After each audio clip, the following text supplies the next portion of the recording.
Hip-hop legend, rapper, and actor Ice Cube says all hell no to the jab, and consequently saying all hell no to the movie ironically titled All Hell No, because the producers asked him to take the jab to begin production on this film, which he said nope, and walks away from a $9 million deal.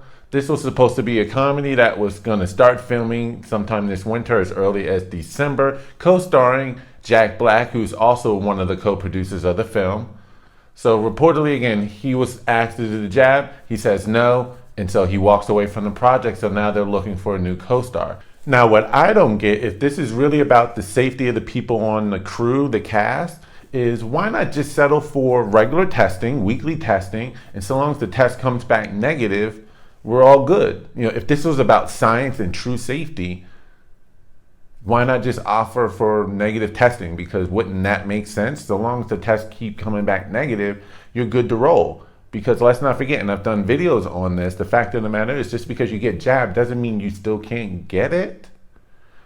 I've done CDC even leaked, and I did a video on that regarding the fact that the viral load is being shown to be exactly the same if you do get it, and we're still seeing outbreaks in heavily jabbed populations around the world, even here in the United States, where they're still struggling to get full cooperation. I believe they're a little over 70%, but you have universities that are near 97.5% still seeing outbreaks, like Duke and or Harvard. We're seeing it in the UK, Singapore, Israel, Vermont. Despite, again, a full jab population, you can still catch it, you can still spread it. The idea now, this becomes, it prevents severe illnesses and or hospitalization amongst you. That's the efficacy of the jab, apparently, despite the fact that there is a large segment of the population that never was at risk of severe symptoms to begin with. Data is pretty clear on the fact that the average age of hospitalization is 66, according to the CDC, as well as the fact that the overwhelming majority of those who are hospitalized over the course of the pandemic are either overweight, obese, have hypertension, high blood pressure, high cholesterol, diabetes, COPD, and then, believe it or not, fear. But again, why not just opt for regular testing? Again, the jab doesn't prevent you from getting it and or spreading, it just prevents severe illnesses, as if that was a given for most people who would get it, as if natural immunity wasn't a thing. But it's about the science, right? I like this move because, for one, in a world or society where so many people are feeling the pressure to do one thing, to see someone in such a high profile position with so many millions of followers and influences saying or going against the grain. Now, I'm not anti-jab whatsoever. I say do you, and I would be supportive in whatever decision you try to do. But you have a certain segment of the world and or those in power and or positions of power or control in the culture that are trying to impose their will and or viewpoints and or lifestyle and or decisions on another segment of the population, and that is never right. You have people who just want to be left alone and do their own thing, but you are getting not only pressure, it's one thing if it was just social pressure, but now you're getting those in power who are saying they're going to make you second-class citizens in your life a living hell until you are forced in compliance by saying, no, you cannot eat out of the restaurant. No, you cannot go to the movies, cannot go to the gym, cannot go to the museum, indoor sporting and or concert event. And once now they're just upping the ante and saying, now you cannot have your job, you cannot earn a living, you cannot have the career of your dreams and love unless if you get this jab. They are literally trying to impose their will on a segment of the population that, again, just wants to be left alone, live and let live. And once more, what's scary is that now that they've gaslit this Modelo jab for children who were otherwise not really at risk of severe symptoms, now they're going to likely, especially I can see this in California with Governor Bang Your Wife Newsom at the helm, saying your kid cannot have an education unless if they get the jab, for a virus where, again, despite the fact that it may have been reported millions of children were infected, you only have, 8,000 hospitalizations, potentially a little bit more than that, and about maybe 164 deaths. Not every child's death is very tragic. But 164, we've seen about maybe as much as 8 times as many suicides in that time frame. It's one of the least causes of death, making them not really that vulnerable to the Modella, unless if they are either asthmatic and or severely overweight, which we've seen an increase on that. So why are they rushing this? But I like that Ice Cube is making this stand because, again, in a world where people are trying to impose their will on you and you're getting pressure from all sides, friends, relatives, and their family members, and now from society, from your company, in all angles, it's very easy to want to bow down, bend the knee to the pressure, and give in to do something you otherwise did not want to do.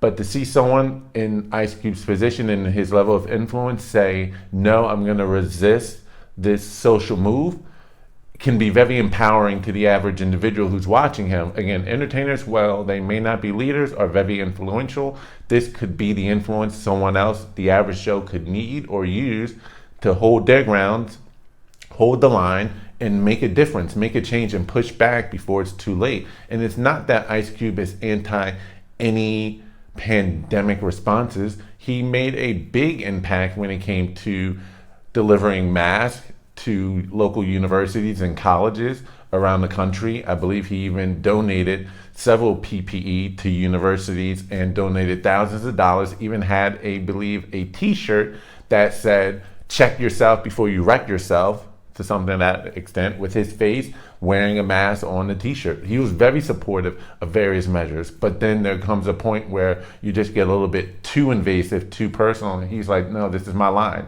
I say kudos to you, Ice Cube. Hold out on getting the jab until they decide to pay you any attention and dare to even look at the very least, just look at the contract to Black America. Because last I recall, they said, oh, well, we're not going to talk to you about it right now because we're not the people in power. This was back during the election cycle when they were really trying to garner for our vote, but didn't even give Ice Cube the time of day to look at the contract and or try to implement any of its policies into the Biden-Harris agenda. Well, now they've been in office for it's almost November, October the 30th, 2021. So they've been in office for about 9 months now. By the time many of you see this video, it'll be going on 10 months practically. And I've not seen any agenda towards the Black community and or helping those in urban centers at all, let alone them deciding to meet with urban leaders to decide, okay, what are the issues affecting you and your communities and or Ice Cube. But I have seen over $450,000 being proposed to be given to illegal immigrants who've been separated during their illegal crossing of the border. Go fig. It just reminds me of Malcolm X's Ballad of the Bullet speech of political chumps, of a certain segment of the population putting a political party first, and they consistently put you last despite having every power and realm of influence in the government, whether it be locally and or nationally in this case now. So it's like, what's the excuse?